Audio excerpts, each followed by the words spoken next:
Hi guys, I welcome you on my YouTube channel ASL English। आज हम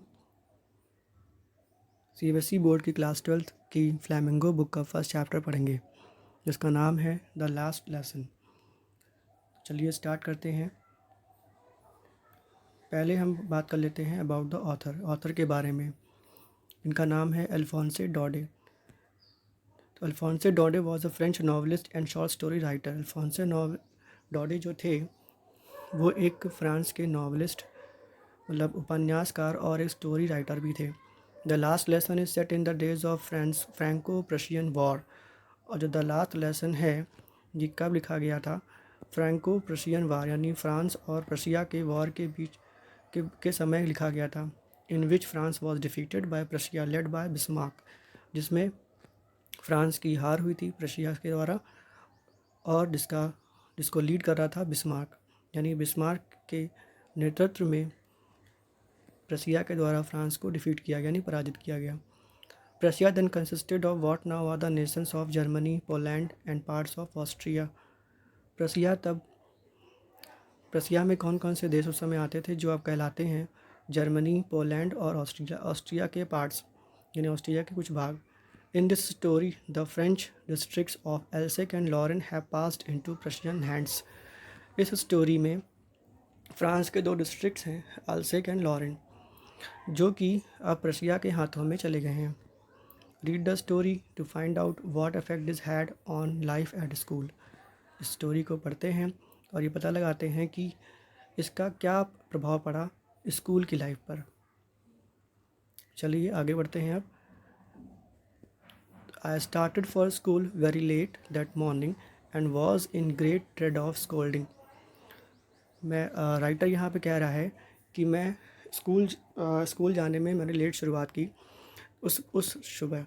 and was in great dread of scolding, और मुझे बहुत डर लग रहा था कि मुझे डांट पड़ेगी, specially because M Hamel had said that he would question us on participles. क्योंकि एम हेमल ने पहले ही कहा हुआ था कि वो पार्टिसिपल्स पर क्वेश्चन पूछेंगे, यानी पार्टिसिपल्स उनको दिए गए थे होमवर्क पे, उसके बारे में वो पूछेंगे। And I did not know the first word about them, और मुझे पार्टिसिपल का तो पी भी नहीं आता था। For a moment I thought of running away and spending the day out of doors.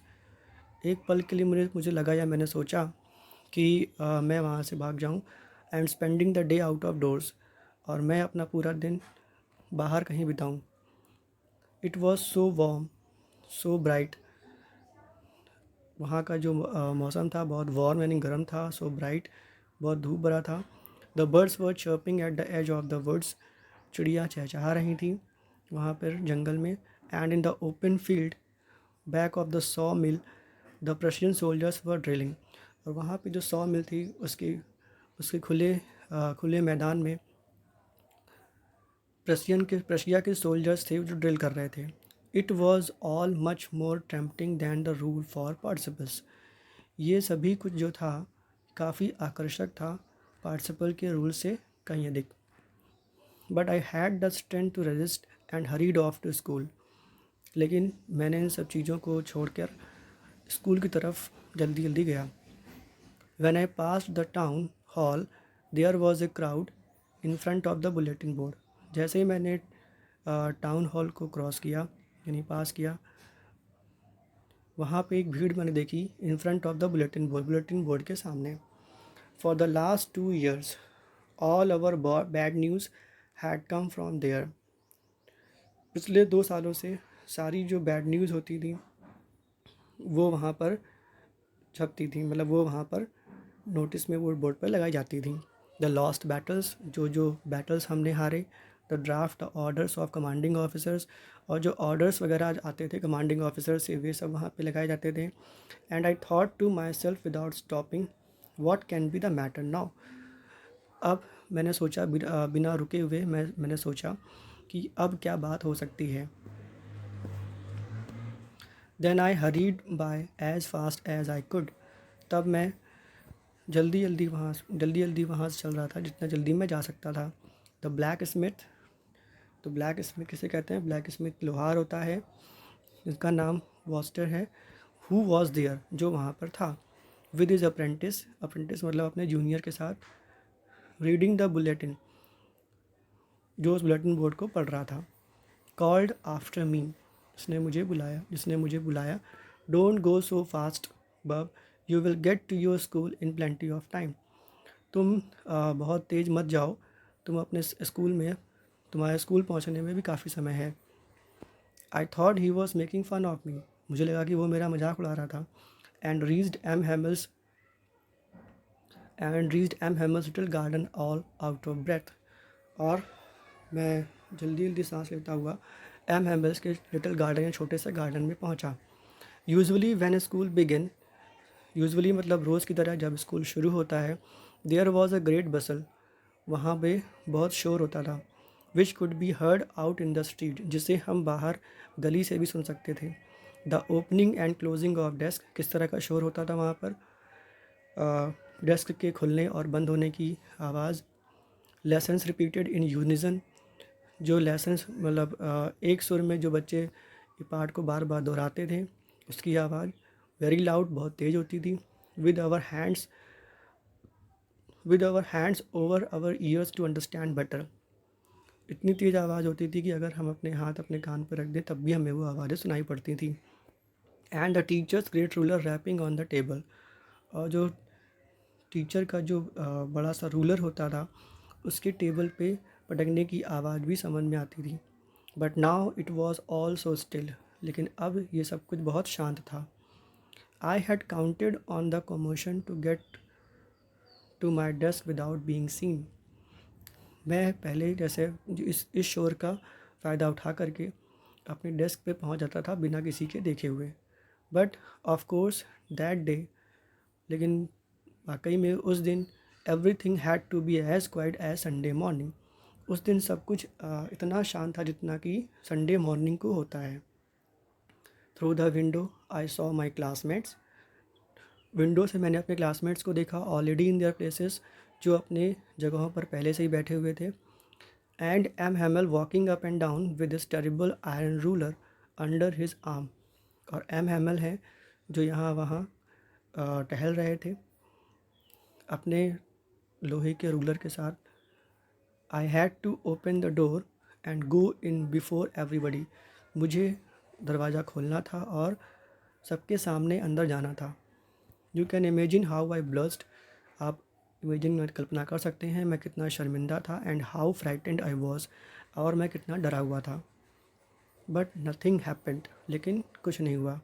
M Hemal saw me, M Hamel ने मुझे देखा एंड सेड वेरी काइंडली, और बहुत प्यार से कहा, go to your place quickly, जल्दी अपनी जगह पर जाओ। लिटिल फ्रांस, जल्दी से अपनी जगह पर जाओ। We were beginning without you, हम तुम्हारे बिना ही शुरू कर रहे थे। I jumped over the bench and sat down at my desk, मैं जल्दी से अपनी बेंच पे पहुंचा और अपनी डेस्क पर बैठ गया। नॉट टिल देन, तब तक, when I had got a little over my fright, और जब मैंने थोड़ा सा अपने डर पे काबू पाया, did I see that our teacher had on his beautiful green coat, मैंने क्या देखा कि जो हमारे टीचर थे वो एक ब्यूटीफुल ग्रीन कोट पहने हुए थे। His frilled shirt and the little black silk cap, और उन्होंने फ्रिल्ड शर्ट पहनी हुई थी और साथ में ही सिल्क की ब्लैक सिल्क की ब्लैक कैप पहने हुए थे। ऑल एम्ब्रॉयडर्ड, एम्ब्रॉयडर का मतलब होता है कढ़ा हुआ, सारी चीज़ें कढ़ी हुई थी। That he never wore except on inspection and prize days, वो कभी उसे नहीं पहनते थे सिर्फ इंस्पेक्शन, यानी जब इंस्पेक्शन में निरीक्षण का दिन होता था, या प्राइज़ के दिनों में, यानी प्राइज़ डेज और इंस्पेक्शन के डेज़ में ही वो ड्रेस पहनते थे, इसके अलावा वो नहीं पहनते थे। Besides the whole school seemed so strange, इसके अलावा सारा स्कूल जो था बहुत अजीब लग रहा था, स्ट्रेंज मतलब बिल्कुल अलग लग रहा था। एंड सोलम, और शांत भी था, सीरियस भी था। But the thing that surprise me most was to see, लेकिन जिस चीज़ ने मुझे बहुत ज़्यादा सरप्राइज़ किया, was to see on the back benches that were always empty, जो हमेशा जैसे ही मैंने देखा बैक बेंचेस की तरफ जो हमेशा पहले खाली रहती थी, the village people sitting quietly like ourselves। Village people मतलब गांव के लोग वहाँ पर शांतिपूर्वक बैठे हुए थे जैसे कि हम बैठे हुए थे। कौन कौन था वहाँ पर? जैसे old Hauser with is free concern hat, अपनी 3 कंसर्न हैट के साथ। द फॉर्मर मेयर, जो वहाँ के पूर्व मेयर थे। द फॉर्मर पोस्ट मास्टर, जो वहाँ के पूर्व पोस्ट मास्टर थे। एंड सेवरल अदर्स बिसाइड्स, इनके अलावा और भी कई सारे लोग। एवरीबडी लुक्ड सैड, सभी लोग उदास दिख रहे थे। And Hauser had brought an old primer, Hauser के पास एक ओल्ड प्राइमर था। प्राइमर का मतलब होता है प्राइमरी बुक टाइप की होती है जिसे प्राइमर कहते हैं। टर्म्ड एट द एजेस, जो कोने से मुड़ी हुई थी। And he held it open on his knees with his great spectacles lying across the pages, जो उसे अपने नीज मतलब अपने घुटनों पर रख कर उसे सीधा कर रहे खोल रहे थे अपने स्पेक्टिकल से देखते हुए।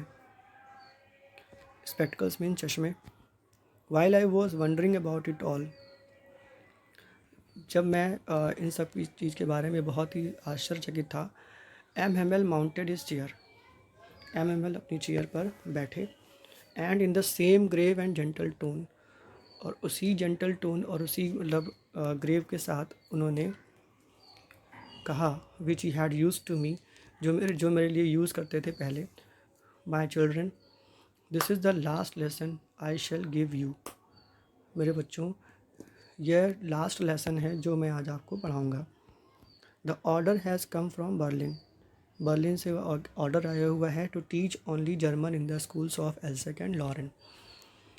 मतलब वहाँ पर एक ऑर्डर आया हुआ था बर्लिन से to teach only German in schools of Alsace and Lorraine, कि अब एल्सेक एंड लॉरेंस में जर्मन ही पढ़ाई जाएगी फ्रेंच की जगह पर। The new master comes tomorrow, जो नए मास्टर हैं वो कल आ जाएंगे। This is your last French lesson, ये आपका आखिरी फ्रेंच लेसन है। I want you to be very attentive, मैं चाहता हूँ कि आप बहुत ही ध्यानपूर्वक इसे पढ़ें। What a thunderclap these words were to me, जैसे ही मैंने ये वर्ड सुने जैसा लगा कि बहुत तेज़ बिजली कड़की। Oh the wretches that was what they had put up at the town hall, अब उसे समझ में आया कि ये नोटिस वहाँ पे चिपका हुआ था टाउन हॉल में। माई लास्ट फ्रेंच लेसन, मेरा आखिरी फ्रेंच लेसन। वाई, क्यों? I hardly knew how to write, मैं तो अभी ये भी नहीं जान पाया था इसे लिखते कैसे हैं। I should never learn any more, अब मुझे और नहीं सीखना है। आई मस्ट स्टॉप देयर, मुझे यहाँ पे रुक जाना है। Then oh how sorry I was for nothing, for not learning my lessons, मुझे बहुत दुख है कि मैं अपने लेसन्स को अपने लेसन्स को अच्छे से नहीं पढ़ा। फॉर सीकिंग बर्ड्स एग्स, क्योंकि मैंने अपना जो टाइम है किसमें बिताया, बर्ड्स के एग्स को देखने में। और गोइंग स्लाइडिंग ऑन द सार, सार एक वहाँ एक नदी है, नदी का नाम है। मतलब फ्रेंड्स यहाँ पर कह रहा है कि मैंने अपना जो लेसन है, फ्रेंड्स का लेसन मैंने नहीं पढ़े, बल्कि मैंने अपना जो टाइम है वो कहाँ बिताया, बर्ड्स के एग्स को देखने में, अंडों को देखने में, और नदी के किनारे वहाँ पर घूमने में। My books that had seemed such a nuisance a while ago, मेरी जो किताबें हैं जो मुझे बहुत नापसंद थी कुछ समय पहले। सो हैवी टू कैरी, मुझे कैरी करने में बहुत भारी लगती थी। My grammar and my history of the saints, मेरी जो ग्रामर की बुक्स हैं, मेरी हिस्ट्री की बुक्स हैं, वर ओल्ड फ्रेंड्स नाउ, वो सब मेरी पुरानी पुरानी दोस्त हो गई थी। That I couldn't give up, जिसे मैं छोड़ नहीं सकता। एंड एम हेमल टू, और एम हेमल को भी मैं नहीं छोड़ सकता। The idea that he was going away, इस आइडिया से, इस विचार से कि अब वो कहीं जा रहे थे। That I should never see him again, मुझे अब मैं उन्हें दोबारा नहीं देख सकता। Made me forget all about his ruler and how cranky he was, मतलब इस आइडिया से जैसे ही मैंने ये न्यूज़ सुनी कि अब मैं अपनी बुक्स नहीं पढ़ पाऊँगा और एम हैमल से भी नहीं मिल पाऊँगा क्योंकि अब वो कहीं दूर जा रहे हैं, तो मैं उनके रूलर को और मैं उनके जो बिहेवियर था, जो उनका नेचर था, वो भूल गया था। तो गाइस इसी के साथ इस लेसन का फर्स्ट पार्ट हम यहीं पे फिनिश करते हैं। नेक्स्ट पार्ट पढ़ने के लिए आप हमारे नेक्स्ट वीडियो को ज़रूर देखें। Thank you.